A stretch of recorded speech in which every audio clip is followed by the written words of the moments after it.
MLAക്ക് നേരെ ആക്രമണം, തടയാൻ ശ്രമിച്ച ഗൺമാന് മർദ്ദനം. സുൽത്താൻ ബത്തേരിയിൽ MLA IC ബാലകൃഷ്ണന്റെ ഗൺമാന് മർദ്ദനമേറ്റു.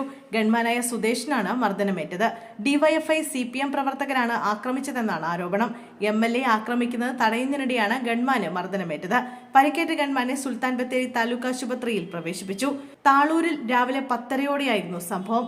DCC ട്രഷറർ NM വിജയന്റെയും മകന്റെയും മരണത്തിലെ ഒന്നാം പ്രതിയാണ് IC ബാലകൃഷ്ണൻ. താളൂർ ചിറയിൽ സ്വാശ്രയ സംഘത്തിന്റെ മീൻകൃഷി വിളവെടുപ്പിനെത്തിയപ്പോഴായിരുന്നു സംഭവം. മുദ്രാവാക്യം വിളികളുമായി എത്തിയ പ്രവർത്തകർ MLAയെ തടയുകയും കരിങ്കൊടി കാണിക്കുകയുമായിരുന്നു. ഇതോടെയാണ് സംഘർഷം ഉടലെടുത്തത്. ഡിസംബർ 25-നാണ് DCC ട്രഷററായിരുന്ന NM വിജയനെയും മകൻ ജിജേഷിനെയും വിഷം കഴിച്ച് ഗുരുതരാവസ്ഥയിൽ ആശുപത്രിയിൽ പ്രവേശിപ്പിക്കുന്നത്. പിന്നാലെ 27-ന് ഇരുവരും മരിച്ചു. വീട്ടിൽ നിന്ന് കണ്ടെത്തിയ ആത്മഹത്യാക്കുറിപ്പിൽ IC ബാലകൃഷ്ണന്റെ പേരുമുണ്ടായിരുന്നു. പിന്നാലെയാണ് MLAയെ കേസിൽ പ്രതി ചേർത്തത്. പിന്നാലെ IC ബാലകൃഷ്ണൻ രാജിവെക്കണമെന്നാവശ്യപ്പെട്ട് CPM പ്രതിഷേധത്തിലാണ്. ഇതിന്റെ ഭാഗമായാണ് കരിങ്കൊടി കാണിച്ചത്. ആത്മഹത്യാ പ്രേരണ കേസിൽ പ്രതികളായ IC Balakrishnan, DCC president ND അപ്പച്ചൻ, മുൻ DCC ട്രഷറർ KK ഗോപിനാഥൻ എന്നിവരെ അറസ്റ്റ് ചെയ്തിരുന്നു. കോടതി മുൻകൂർ ജാമ്യം അനുവദിച്ചതിനാൽ ഇവരെ അറസ്റ്റ് രേഖപ്പെടുത്തി വിട്ടയച്ചിരുന്നു.